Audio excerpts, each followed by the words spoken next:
in the media, you always see these physical robots. Like Siltel in the comm center, they soon will have an automated barista that is a fully automated robot that makes your cafe latte for you. You know, uh, hotels now have a cocktail mixing robot. Hotels have robots that bring your room service and bring your baggage to your room. These are all very exciting stuff, and they're definitely going to come and develop further. And we talk about a lot of autonomous robots and robots that help and some that are half autonomous. I mean, it's a bit like the Industrial Revolution. The stuff that got automated is the heavy lifting, the dirty, the dangerous, the difficult kind of work. And let's say Japan is quite leading, for example, in hospitals. It is hard work to lift a patient from bed into a wheelchair and from the wheelchair into a bathtub, for example. And so this is then where you have robot people teams where a nurse works with the robot and the robot helps with the heavy lifting. So it's not just robots being completely autonomous, but also working hand in hand with frontline staff. But so that's coming. But to me, that's actually not even the most exciting bit of the service revolution. The stuff that is really happening right now and at an even more increasing pace is what we call information type services, information processing services.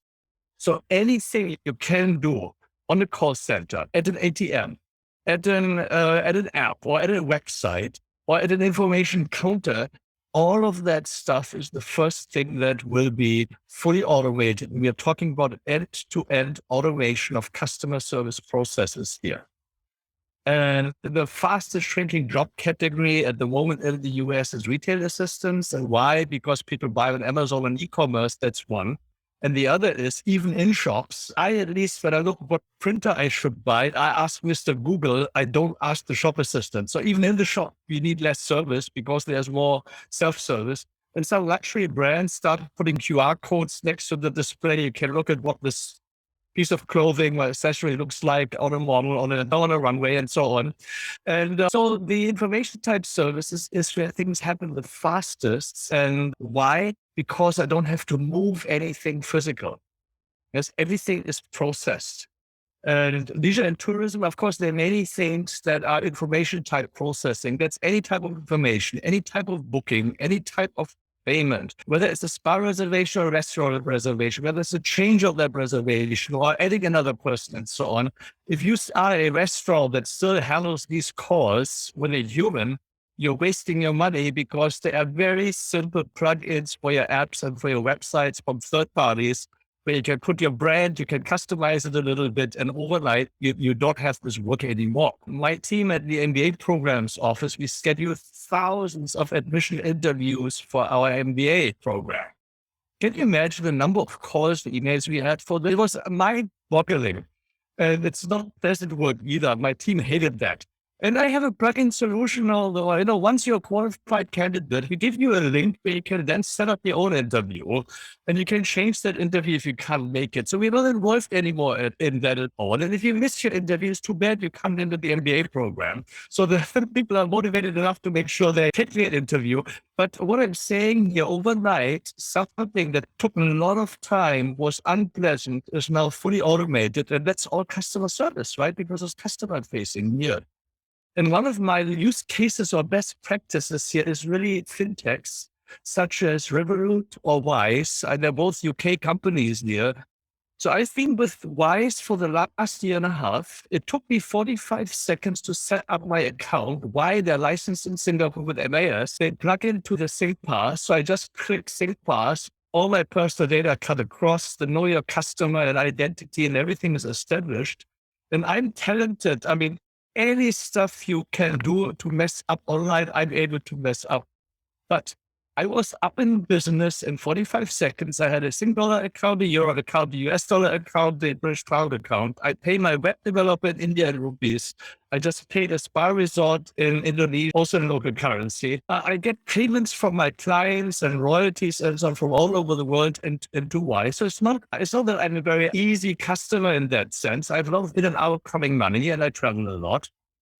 But the point is, never once have I had an email exchange, chat exchange, or phone contact, or even made contact with anyone from Wise. So I call this that's the Googleization of customer service, because you may use Google Maps, Gmail, Google Search. I use Google Scholar.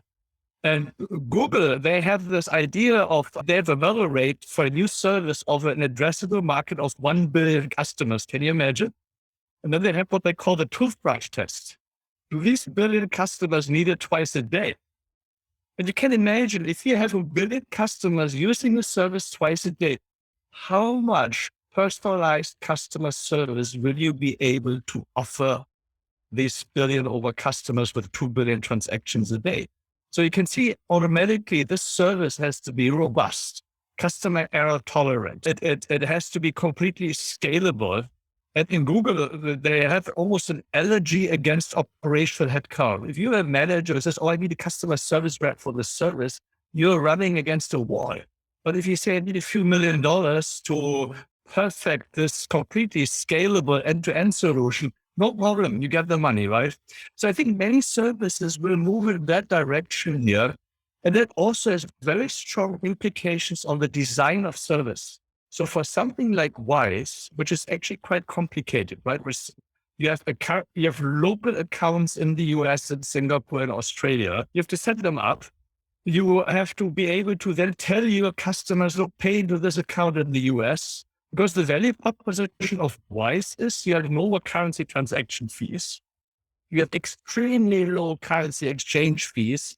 So the cost savings for me is hundreds of euros a year compared to my already cheap online broker in Germany. Yeah. But it means you have to go back to the drawing board and design services to be very robust. And Google has this concept of Swiss Army knife principle. And what that means is one tool for one problem. So there's Gmail is not integrated much with other things. There's Google Scholar, not integrated much with other things. There is Google Maps. They're all pretty much standalone. And why? Because if they're standalone, they are simple. My developers and anyone who plugs in with APIs and others can do it in a simple way, and you don't cause problems and errors and potential pitfalls here for customers, for developers. And most of these apps, if you get stuck, what do? You shut down the app and start again. And so I think many services will be designed with that principle. It's a bit like, look, before the Industrial Revolution, if you needed another handbag, you told the craftsman exactly what you wanted in every single leather hand. But after the Industrial Revolution, what you add is mass manufactured, high volume, which then brings down cost by a lot and quality up by a lot. And we have precisely the same now happening in the service sector. And that will be very fast for, as I said, information type services. In the next 2 to 5 years, that will be a revolution. And at the same time, but at a bit slower pace, we have the physical kind of stuff. I'm sure, Joe, you and I, in 5 years, the two of us will go to a hairdresser. We will look into a smart mirror, which superimposes possible hairstyles given the head shape we have. And you just click when you see what you like. You say, go, okay. And then you have some robots come and cut your hair. For ladies, that may take a little longer. But for guys, in 5 years, we are going to be there. But that's the future.